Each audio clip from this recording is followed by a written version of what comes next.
Chrisley's prison romance confession. Reality star tells all about her relationships with other women behind bars months after Trump pardon. Hello there. Welcome to my Allison News channel. On my channel you will find viral update news. Please subscribe my YouTube channel. Chrisley has opened up about life on the inside, including speculation about her relationships with some of her fellow female prison inmates, RadarOnline.com can report. Julie, 52, and her husband, Todd, 56, were released from prison in late May after receiving pardons from President Trump following their 2022 bank fraud and tax evasion convictions. Since getting out of the clink, the couple have been on a whirlwind media tour describing their experiences. On Wednesday's episode of the Chrisley Confessions 2.0 podcast, Real Housewives of Atlanta alum Kandi Burruss asked Julie bluntly about any possible prison romances. "Did anybody ever hit on you?" Burruss asked. Julie seemed surprised by the question before admitting, "Hit on me? No, they really didn't." She also admitted the possibility of a prison affair never crossed my mind. Mother knows best. Julie explained that she filled a different role among the inmates. "I think people, because of the show, they had this idea, she's everybody's mom," Julie explained, adding, "The girls felt like I was their mom in there. They were on their best behavior.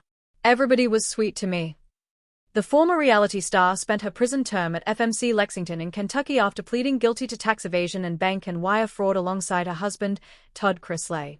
While Julie served 7 years, Todd, 56, was handed a 12-year sentence at the federal prison camp in Pensacola, Florida.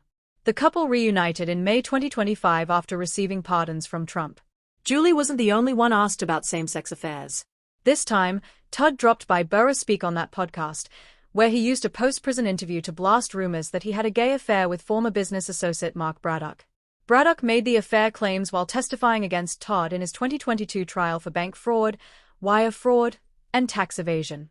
"Let's just be very clear. If I had him once, he'd have come back for seconds," Todd proudly boasted. He said it was a one-time thing, thinks it was an experiment. "You ain't experimenting on S. You know what you're doing." "I don't need to experiment with giving head. If I wanted to give head, I'd give head," the former USA Network star confidently bragged. Before reporting to a Florida prison in January 2023, Todd made catty comments about why he never would have remotely considered hooking up with Braddock during an episode of his Chrisley Confessions podcast. "What insulted me the most is that, out of all these 54 years, for me to finally be accused of being with a man, it would be someone who looked like Mark Braddock," Todd huffed. He went on to jeer Braddock's appearance, saying he was someone that looks like a thumb. Todd then gave his former business associate credit for having good taste in who he'd want to get with, making a racy comment to his son, Chase Chrisley. "Let me tell you something. I could understand if you'd have had sex with me, it would make you crazy." "I get that," he snarked. "There have been many who have been denotized by your daddy."